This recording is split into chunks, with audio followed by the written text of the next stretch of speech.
Breaking చూస్తున్నాం. ఎన్నికల notification వచ్చినప్పటి నుంచి పార్టీ అభ్యర్థులు కొత్త ఆందోళన మొదలైంది. అఫిడవిట్లో తప్పులు ఉంటే రిజెక్ట్ చేస్తామని రాష్ట్ర ఎన్నికల సంఘం స్పష్టం చేసింది. దీంతో అభ్యర్థులు కేసుల వివరాలు తెలుసుకునే పనిలో పడ్డారు. ఇప్పుడు రాష్ట్ర డీజీపీకి రేవంత్ రెడ్డి కేసుల వివరాలు ఇవ్వాలని దరఖాస్తు చేయగా ఎలాంటి సమాధానం రాలేదు. దీంతో హైకోర్టును ఆశ్రయించారు రేవంత్ రెడ్డి. పోలీసులు నిర్లక్ష్య వైఖరితో హైకోర్టు మెట్లు ఎక్కారు.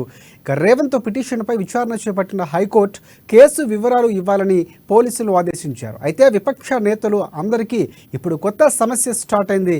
తమపై ఎన్ని కేసులు ఉన్నాయి, ఎక్కడెక్కడ నమోదయ్యాయి అనే వివరాలు సేకరించే పనిలో పడ్డారు నేతలు. ఇక బంధులు, రాస్తారోకోలు, హర్తర్లు చేసినప్పుడు నేతలపై పదుల సంఖ్యలో కేసులు నమోదయ్యాయి. ఇక నేర చరిత్ర ఉన్న అభ్యర్థులు 3 సార్లు ప్రకటన ఇవ్వాలని కూడా ఈసీ తెలిపింది.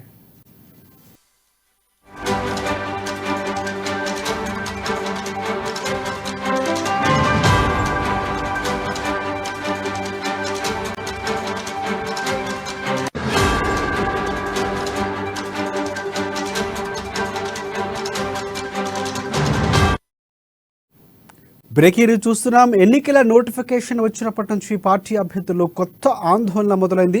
అఫిడవిట్లో తప్పులు ఉంటే రిజెక్ట్ చేస్తామని రాష్ట్ర ఎన్నికల సంఘం స్పష్టం చేసింది. దీంతో అభ్యర్థులు కేసుల వివరాలు తెలుసుకునే పనిలో పడ్డారు. రాష్ట్ర డీజీపీకి రేవంత్ రెడ్డి కేసుల వివరాలు ఇవ్వాలని దరఖాస్తు చేయగా ఎలాంటి సమాధానం రాలేదు. దీంతో ఆయన హైకోర్టును ఆశ్రయించారు. పోలీసుల నిర్లక్ష్య వైఖరితో హైకోర్టు మెట్లు ఎక్కారు. రేవంత్ పిటిషన్పై విచారణ చేపట్టిన హైకోర్టు కేసు వివరాలు ఇవ్వాలని పోలీసులను ఆదేశించింది.